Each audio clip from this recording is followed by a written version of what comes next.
महायुतीमध्ये भाजपसोबत गेलेल्या पक्षांकडून जनतेला कसल्याही अपेक्षा नसल्या तरी महाविकास आघाडीचे घटक पक्ष असलेल्या तीनही पक्षांनी आपल्या सर्व जागा जाहीर केलेल्या आहेत, परंतु एकही पक्षानं मुस्लिम समाजाला उमेदवारी दिलेली नाही।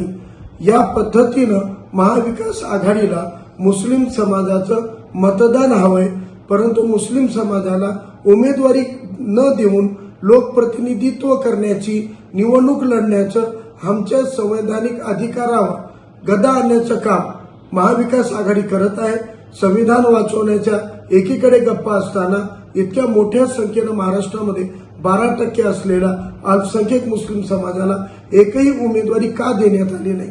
महाराष्ट्रातल्या सर्व मुस्लिमांनी फक्त यांना मतदान देऊन निवडून आणावं आणि या समाज घटकाचे प्रश्न उचलण्यासाठी, प्रतिनिधित्व करण्यासाठी एकही मुस्लिम उमेदवार यांना न सापडावा।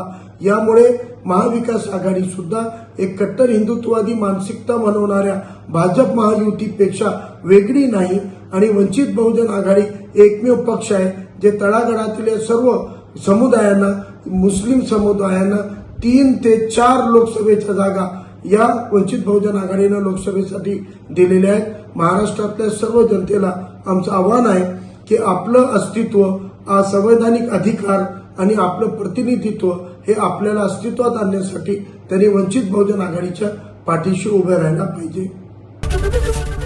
एबीपी माझा, उघडा डोळे बघा नीट।